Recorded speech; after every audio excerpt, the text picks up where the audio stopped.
पाण्यात वाढ होण्यासाठी पुन्हा मदत होणार आहे। दिवसही लांब नाहीत, अवघ्या काही दिवसात पाऊस महाराष्ट्रात पुन्हा वाढतोय।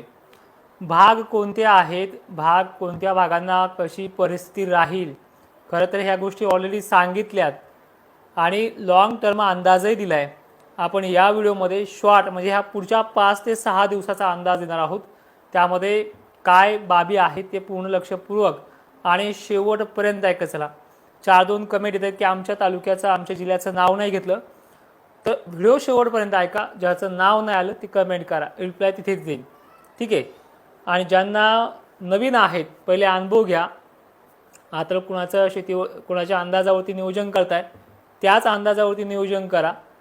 आणि इथं आल्याच्या नंतर माझ्याबद्दल जर माहीत असेल तरच रिप्लाय चुकीचा द्या किंवा देऊ नका, ठीक आहे। तर आता उद्याची जी काही तारीख आहे 8 ऑगस्ट, नागपूर जिल्ह्यामध्ये पावसाचा जोर वाढणार आहे। नागपूर, अमरावती आणि विदर्भ मराठवाड्यात मोजक्या ठिकाणी हा पाऊस असेल। निव्वळ पावसाकडे पाहून, 1-2 ठिकाणच्या पडणाऱ्या पावसाकडे पाहून आपण कामं थांबवू शकत नाही, हे लक्षात घ्या। फवारणीचं काम करायचं असेल तर 12-1 वाजेपर्यंत, 2 वाजेपर्यंत जसा वेळ मिळेल तसं कामं करा। स्थानिक लेवलचा अंदाज तुम्हालाही समजतो।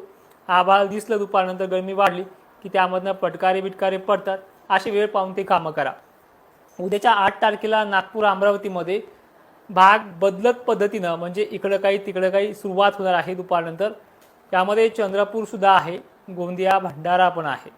उर्वरित महाराष्ट्रात लातूर, तुरळक ठिकाणी, मोजक्या ठिकाणी, बीडमध्ये मोजक्या ठिकाणी, जालन्यात मोजक्या ठिकाणी पाऊस उद्या बी आहे, सर्वदूर नाही। 9 तारखेला या वातावरणामध्ये जसं की आपण पाहतोय कोकणात, मुंबईमध्ये जोर वाढणार आहे। कारण की मुंबईसह कोकणामध्ये वातावरण हे चांगलंच सक्रिय होणार आहे। आणि कोकणाच्या जवळपास पुढच्या काळामध्ये जर बघायला गेलं तर 11, 12, 13 कोकणाची चांगलीच जोरदार बॅटिंगनं पावसाचा वर्षा होणार आहे। 11, 12 आणि 13, ठीक आहे। 9 तारखेला लातूर, नांदेड, अहिल्यानगर, छत्रपती संभाजीनगरसह धुळ्याला काम करण्याची सगळ्यात मोठी संधी ह्या 9 तारखेला मिळणार आहे। म्हणजे ज्यांना खरंच फवारणी करायची त्याच्यावर पाऊसच नाही पडला पाहिजे, तर ही तारीख 9 ऑगस्ट आहे। त्यामुळे मित्रांनो त्या दिवशी तुम्ही कामं करू शकता। मग छत्रपती संभाजीनगर असू द्या, धुळे असू द्या, नांदेड असू द्या, सोलापूर असू द्या, कमीत कमी 4-5 वाजेपर्यंत अडथळा याच्यामध्ये नाही। स्लॅबची कामं असतील, कोणाची घरावरती स्लॅब टाकणं असेल किंवा कुठलंही काम असेल, तुम्हाला 9 तारीख चांगली आहे। आता मशीन भेटेल की नाही भेटेल ते माहीत नाही, कारण की व्हिडिओ सगळे बघतात। त्यानंतर 10 तारखेपासून नागपूरसह खान्देश, छत्रपती संभाजीनगरमध्ये वाऱ्याचा जोर वाढेल, ऊन तापल आणि त्यामध्ये पावसाचे फटकारे थोडे वाढतील। मात्र नागपूर जिल्ह्यामध्ये, गोंदियामध्ये आणि विदर्भामधल्या बुलढाणा जिल्ह्यामध्ये, अकोल्यामध्ये या ठिकाणी 10 ऑगस्टला पाऊस थोडा वाढेल। पहिले 8 ऑगस्ट, 9 ऑगस्ट आणि 10 ऑगस्ट तुरळक ठिकाणी बरं आहे, पण सर्व दूर नाही आहे, ठीक आहे। नागपूरला मात्र सलग चंद्रपूर असेल, वर्धा असेल, हे भाग बदलत चालूच राहणार आहे। 10 तारखेला तिथे वाढ होते। मग 11 ऑगस्टपासून पाऊस MP कडनं जे बाष्प महाराष्ट्रात डायव्हर्ट होते, बंगालच्या उपसागरामध्ये हालचाली चालू आहेत। त्यामुळे नागपूर, अमरावती, अकोला, वर्धा, नांदेड जिल्हा, परभणी जिल्हा, त्याचबरोबर धुळे, नाशिकमध्येही हलक्या मध्यम पावसाला सुरुवात होणार आहे। खानदेशमध्ये नंदुरबार, धुळ्यासह अमरावती, नागपूर, चंद्रपूर, गोंदिया, भंडारा, वर्धा, मी सांगली, सोलापूरचं नाव का घेत नाही, कारण की या काळामध्ये तिथे पाऊस नाही आहे। मी तुम्हाला पहिले सांगतो, जिथे सुरुवातीला ज्या तारखेला मी ज्या भागांचा उल्लेख करेल तिथे तो पाऊस असणार आहे, म्हणून त्या भागाचे नाव घेतोय। ज्यावेळेस तुमच्या भागात ज्या तारखेचा उल्लेख करेल त्या तारखेला तुमच्याकडे पाऊस येईल आणि आपल्या अंदाजात एखादा दिवस मागे पुढे होईल, पण पाऊस येईलच। तर 11 तारखेपासून पूर्व विदर्भामध्ये सर्वदूर सारखा म्हणजे सगळ्या गावांना पाऊस पडणार आहे। 11 ऑगस्टपासून खानदेशमध्ये सुद्धा अशीच परिस्थिती आहे। नंदुरबार शहराला पाऊस असा असणार आहे, काही ठिकाणी जोरदार, काही ठिकाणी मध्यम, तर काही ठिकाणी फटकार, पण चांगल्या प्रतीचा पाणी ह्या पूर्व विदर्भाला 11 पासून स्टार्ट होते। यात विदर्भाचाही बऱ्याच भागांचा समावेश आहे। खानदेश विदर्भ, नाशिकला 12 तारखेपासून पुन्हा सटकारे बिटकारे टेन्शन वाढवणारेच काम इथे, म्हणजे राहणं बरेच जण नाशिकचे मला फोन आले की साहेब उघाड आहे का, तर उघाड हीच तुम्हाला 9, 10, 11पर्यंत उघाड. पण कोकणासह पुण्यामध्ये संततधार पावसाला सुरुवात होईल. लातूर जिल्हा सोलापूरमध्ये काही ठिकाणी 12 ऑगस्टला पाऊस सुरुवात करेल. नांदेड परभणीसह बीड जिल्ह्यात दमदार तर कुठे जोरदार पावसाला सुरुवात 12 तारखेला करणार आहे.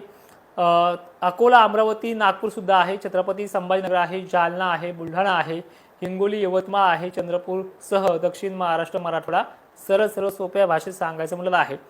12 तारखेचा पाऊस जो आहे तो असा सर्व दूर किंवा लगेच सगळ्याच भागांना 1 किंवा 2 दिवसात गेला असं नाही, कारण की हा जो येणारा पाऊस आहे पुढचा, हा मागच्या 30 आणि 31 जुलैसारखा नाही आहे. हा बऱ्याच ठिकाणी चांगला तर बऱ्याच ठिकाणी पिकांपुरता, पिकांना अडचण निर्माण न होऊन देणारा किंवा अशी 15 दिवसाचा तर खंडच नाही महाराष्ट्रामध्ये. मी तुम्हाला कालच तो विषय क्लिअर केला, परत त्या विषयावरती बोलणंच नाही आहे की त्यानंतर 13 ऑगस्टला हा पाऊस वाढ होऊन छत्रपती संभाजीनगर, अहिल्यानगर तारीख लक्षात ठेवा आणि जिल्हाही लक्षात ठेवा आणि विभागही लक्षात ठेवा की छत्रपती संभाजीनगर, अहिल्यानगर, नाशिक जिल्ह्यासह धुळे, नंदुरबार, बुलढाण्यात सर्वाधिक जास्त भोकरदन पट्टे, कन्नड, सिल्लोड पट्टे पुन्हा आहेत. अकोला, अमरावतीसह चंद्रपूर, जालन्याचाही भाग बराच आहे आणि मराठवाड्यात काही ठिकाणी, नांदेडमध्ये काही ठिकाणी, तर सोलापूरमध्ये मोजक्या ठिकाणी.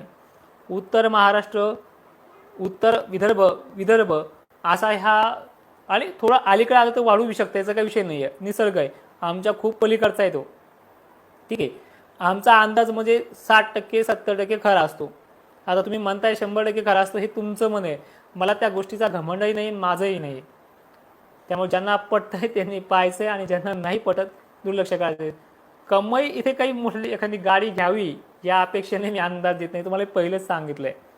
ज्या दिवशी मला गरज पडेल ना, खूप माझ्या अवकाळी संकट आलं नाही एखादं, मी बिंदास स्कॅनर टाकेल, बिंदास.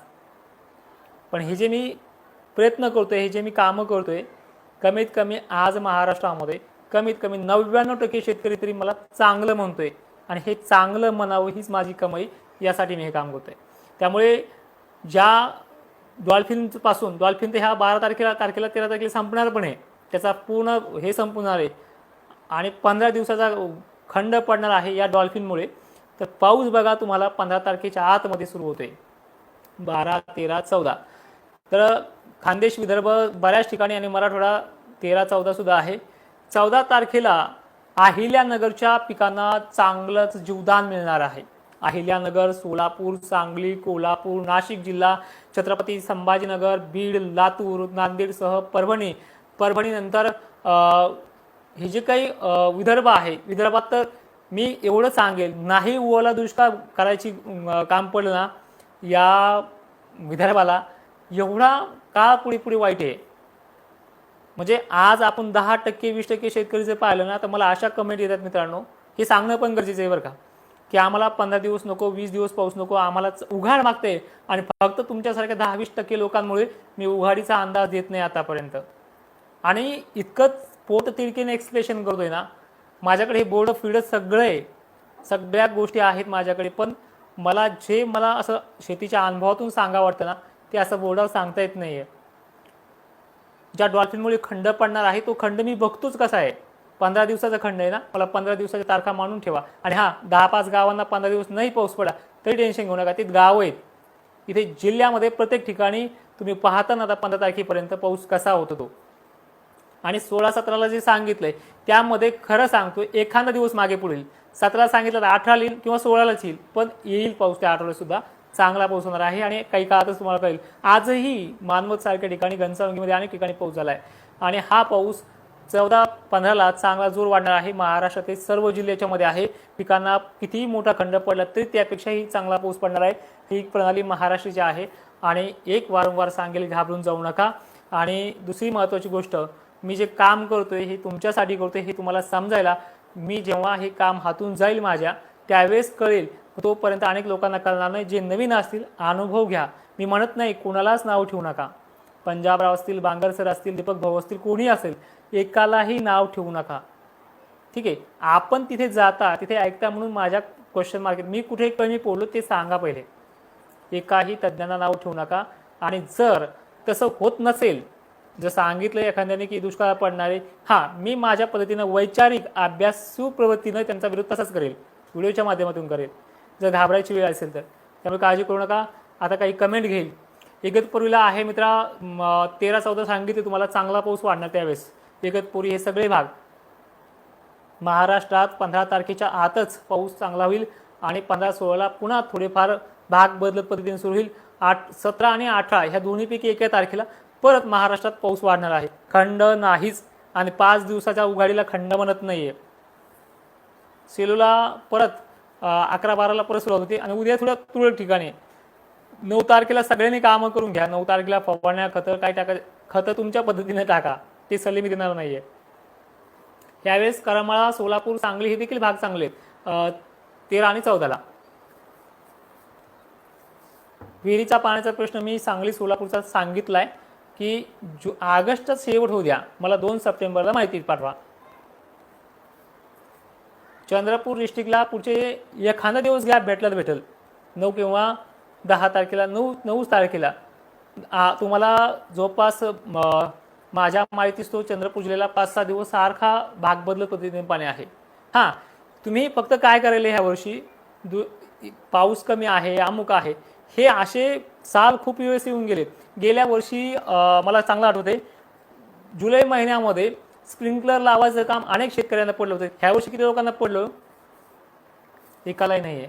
तर काळजी करू नका. सगळ्यांना विनंती करतोय, व्हिडिओ मोठा होतोय, सगळी माहिती दिलेली आहे. हिंगोली जिल्ह्यात सुद्धा 13-14चा पाणी आहे, 12ला सुद्धा पाणी हिंगोली जिल्ह्यात आहे. वैजापूरला 13 आणि 14 सांगितलेले 2 दिवसात तिथे पाणी होईल आणि एकंदरीत सर्व महाराष्ट्राला हा 15 तारखेच्या आत महाराष्ट्रात पाऊस चांगला होणार आहे. काळजी करू नका. जय शिवराय. धन्यवाद.